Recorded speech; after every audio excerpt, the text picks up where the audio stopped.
નાણાં ધીરધારના લાયસન્સનો ગેરઉપયોગ કરી ફરિયાદી પાસેથી વધુ વ્યાજ વસૂલ કરવા ફરિયાદીને જાનથી મારી નાખવાની ધમકી આપી બળજબરીથી રૂપિયા કઢાવી લેનાર ઇસમને પકડી પાડી કાયદેસરની કાર્યવાહી કરતી ઉધના પોલીસ.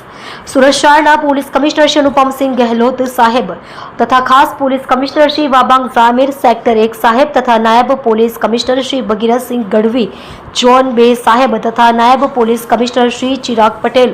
સી ડિવિઝન સાહેબનાઓએ વ્યાજખોર ઇસમો સામે કડક પગલાં લઈ કાયદેસરની કાર્યવાહી કરવા સારું સૂચના આપેલ.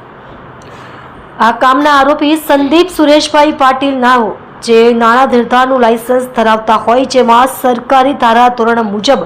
શરાફી 1.5%ના દરે વ્યાજ વસૂલ કરવાનું હોય છે, પરંતુ તેઓ નાણાં ધીરધારનું લાયસન્સ ધરાવતા હોય જેનો ગેરઉપયોગ કરતા હોય. આ કામના ફરિયાદીની પત્ની બીમાર હોય જેથી સન 2022 માર્ચ મહિનામાં આરોપી સંદીપ સુરેશભાઈ પાટીલ નાઓની પાસેથી રૂપિયા 20,000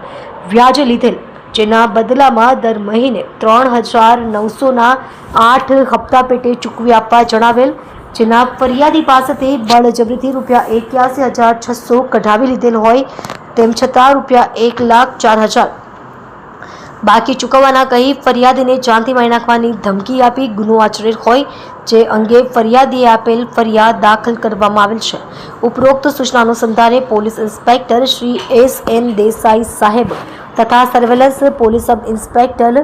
શ્રી M.K. ઈશરાણી સાહેબનાઓના માર્ગદર્શન હેઠળ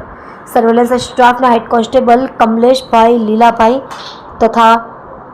હેડ કોન્સ્ટેબલ ચિરાગભાઈ પિત્તંબરભાઈ નાઓએ આરોપી સંદીપ સુરેશભાઈ પાટીલ ઉંમર વર્ષ 34 ધંધો ફાઇનાન્સ રહે પ્લોટ નંબર 333 સુખીનગર અમરદીપ મેડિકલની ગલીમાં બમરોલી રોડ પાંડેસરા સુરત મૂળ ગામ દોગર તાલુકો સહાદા જિલ્લો નંદુરબાર મહારાષ્ટ્રનાને પકડી પાડી સારી અને પ્રશંસનીય કામગીરી કરેલ છે.